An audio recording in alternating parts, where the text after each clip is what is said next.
ಗೌರವದಿಂದ ಕನ್ನಡ ರಾಜ್ಯೋತ್ಸವವನ್ನ ರಾಜ್ಯದಾದ್ಯಂತ, ದೇಶದಾದ್ಯಂತ ಮತ್ತು ಪ್ರಪಂಚದಾದ್ಯಂತ ನಮ್ಮ ಕನ್ನಡಿಗರು ನಾವು ಆಚರಣೆ ಮಾಡ್ತಾ ಇದ್ದೀವಿ.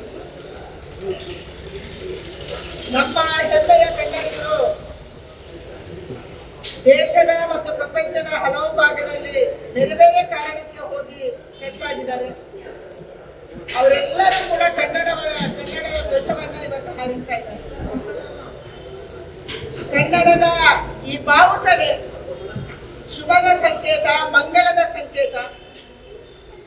ಇದನ್ನ ಹಾರಿಸುವುದು ಕೂಡ ನಮ್ಗೆ, ಧ್ವಜ ಏರಿಸುವುದು ನಮ್ಗೆ ಗೌರವ ತರ್ತಾ ಇದೆ. ಕನ್ನಡದ ನೆಲಕ್ಕಾಗಿ, ಕನ್ನಡದ ಭಾಷೆಗಾಗಿ, ಕನ್ನಡದ ಏಕೀಕರಣಕ್ಕಾಗಿ, ಕರ್ನಾಟಕದ ಏಕೀಕರಣಕ್ಕಾಗಿ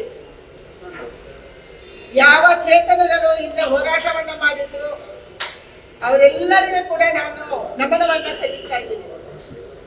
ಅವರೆಲ್ಲರ ಶ್ರಮದ ಸಲುವಾಗಿ ನಮ್ಗೆ ಕರ್ನಾಟಕ ಸಿಕ್ತು, ಕರ್ನಾಟಕಕ್ಕೆ ಒಂದು ಬಾರ್ಡರ್ ಸಿಕ್ತು, ಕರ್ನಾಟಕಕ್ಕೆ ಕನ್ನಡದ ಭಾಷೆ ಸಿಕ್ತು.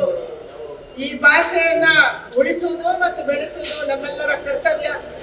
ನಮ್ಮ ಆಡು ಭಾಷೆಯಲ್ಲಿ ಕನ್ನಡ ಆಗ್ಬೇಕು, ನಮ್ಮ ವ್ಯವಹಾರದ ಭಾಷೆ ಕನ್ನಡ ಆಗ್ಬೇಕು, ನಮ್ಮ ಸರ್ಕಾರದ ಭಾಷೆ ಕನ್ನಡ ಆಗ್ಬೇಕು. ಕನ್ನಡಕ್ಕೆ ಅಥವಾ ಕರ್ನಾಟಕಕ್ಕೆ ಯಾರು ಬೇಕಾದ್ರೂ ಬರ್ಬೋದು. ನಮ್ಮ ಜನ ಕೂಡ ಬೇರೆ ರಾಜ್ಯಗಳಿಗೆ, ದೇಶಗಳಿಗೆ ಹೋಗ್ತಾರೆ.